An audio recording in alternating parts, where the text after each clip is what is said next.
Hello masters! After Monday's wonderful news that ACTA was thrown down by the European Parliament and stamped all over and we thought it was dead, I've got some annoying news. The European Commission, which is the part of the European government system that is not elected at all by the people and is in fact put together by the European Council, which is composed of all of the heads of state of Europe and therefore is not at all directly elected or democratic, well, the European Commission has decided that it's going to take ACTA and put it into CETA. So now we have the Canadian-European Trade Agreement, which is basically ACTA Part 2.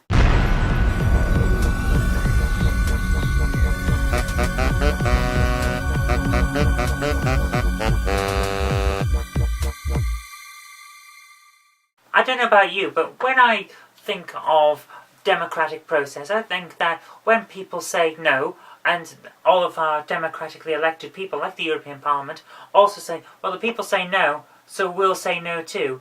That should mean no. That shouldn't mean go ahead and rewrite this, but actually don't rewrite it, just copy and paste the original document into a new one, change the name, and perhaps take out one or two of the words that people got a bit annoyed about, but basically replace them with something that means the same in spirit. And then we'll say, oh, the wording is completely different. It's not the thing you were complaining about, it's something else. And apparently that makes it alright in the eyes of the Commission that is not democratically elected and therefore has no actual mandate to follow anything that we, the people of Europe, actually want. Well, I'll tell you this, it's time to put the bat signal back out on the internet.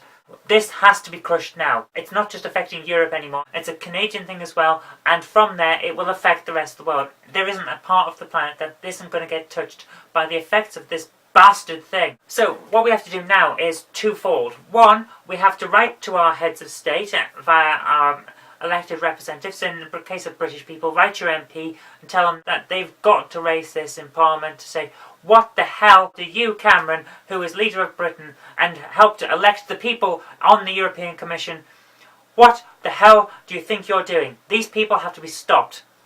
And second of all, we have to hope against hope to a certain extent, that the European Court of Justice, which has been asked to rule on whether ACTA is even legal according to European legislation, we have to hope that the European Court says, no, ACTA is not legal. The parts of it that you've cut and pasted, which is basically everything, the parts that you've cut and pasted into this new Canadian Trade Agreement, they're not legal either. Get rid of them. Because unless both of those things happen, this is going to get through. And then internet freedom as we know it is gone. Along with our ability to put out free speech and commentary and everything else on everything that goes wrong, especially anything that happens with large companies or governments, which they will use ACTA to suppress. So there we are. A lot of work still to be done, guys. We can't sit on our asses now.